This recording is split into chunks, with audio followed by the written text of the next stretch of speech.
Right,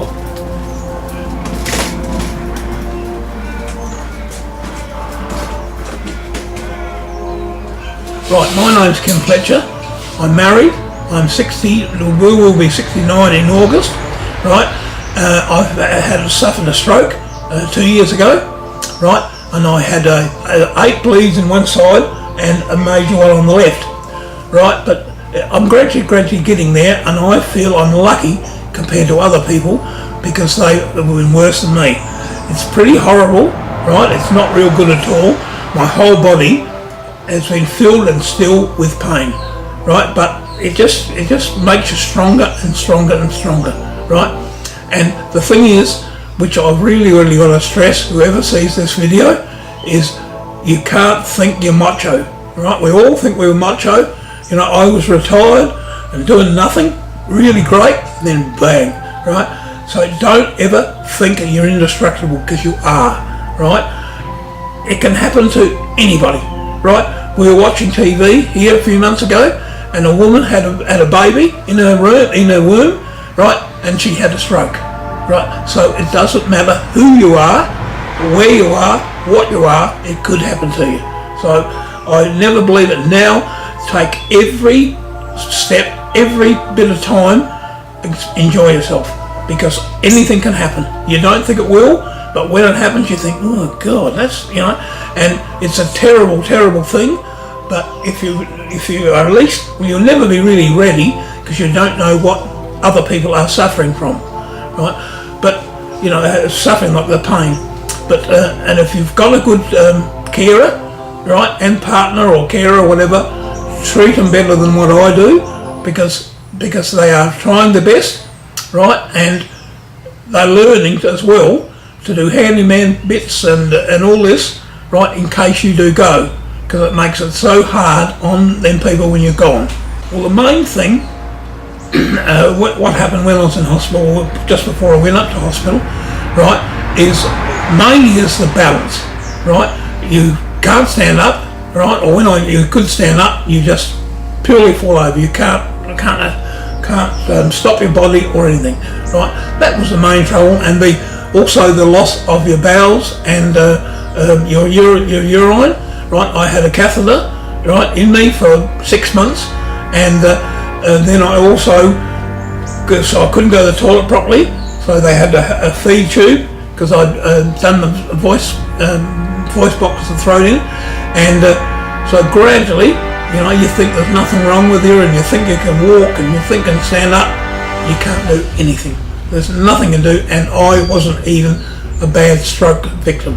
I was on hospital for the Ordinary Hospital first, about, I think it was 6 weeks, and then I went to Dawes Park Repat, and I was there for 2 months or 3 months. So in all it was April.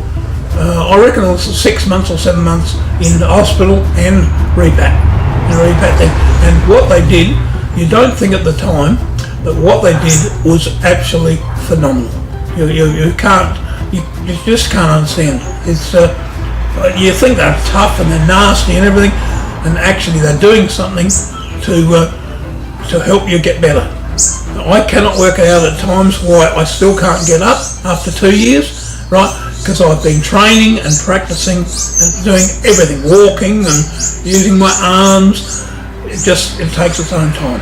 And now what I try and do is every day of the week, every day is write, because I've got to learn to write again, because my brain, right, hasn't been taught. I've got to teach my brain everything to learn to write again, read and all that. Now I can now read, but my right hand side of my face is numb. That will gradually come good, right? It's the same as my left arm and leg. I can now at least move them, right?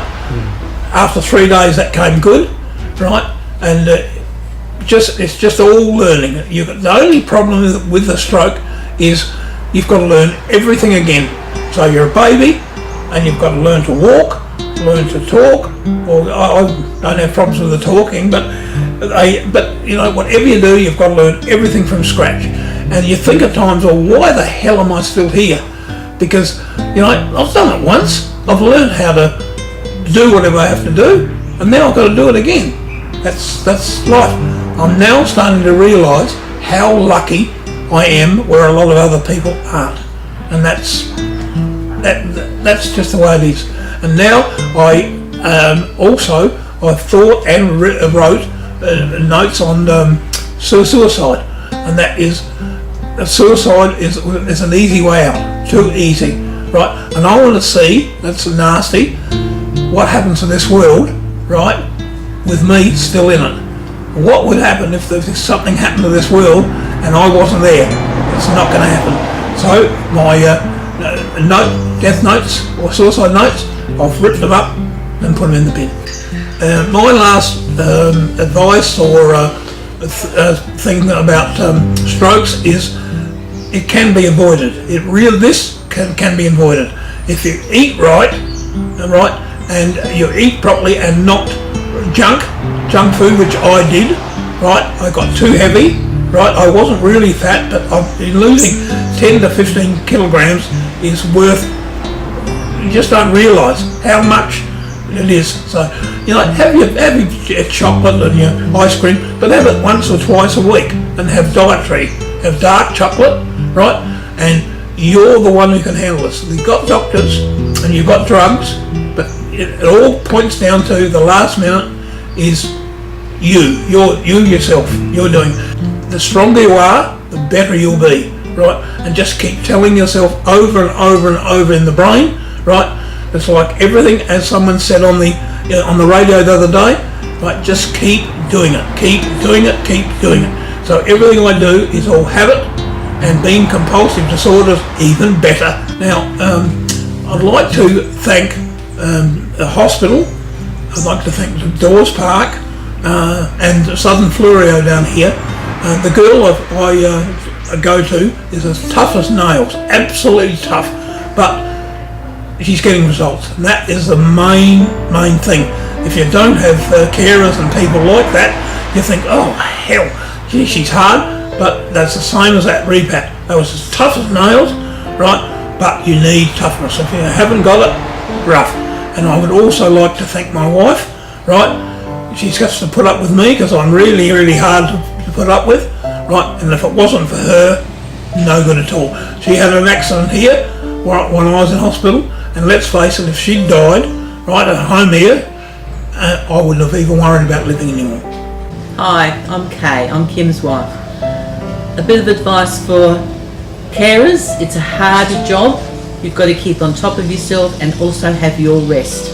You must have your respite as often as you can. If anyone asks to look after your patient, accept it. Don't feel like you're letting them down, because if you don't have that time off, it is really hard. But I just want to thank everyone for what they're doing, because in the end, I am going to come good. Doesn't matter what, right? If I don't, stiff. Am I going to learn about it? No way, right? But I am that determined, right? I will get better, and I'd like to thank everyone involved, right? And I'd like to thank the young doctor that saw me here at the hospital, right? If it wasn't for her, I'd be dead. Thank everyone, and thank my carer. It definitely changed my life. After working full time and then being home all the time looking after Kym, it has been a change of what I've been doing every day. It's hard to talk about what you actually go through, but it gets emotional sometimes, especially in the beginning. And now it still gets a little bit frustrating when he thinks he's not getting better, but he is getting better, but he just can't see it all the time. But everyone does see the difference that he's making. Thank you. Thank you. That's great. Thanks, Finette, for all that. Yeah.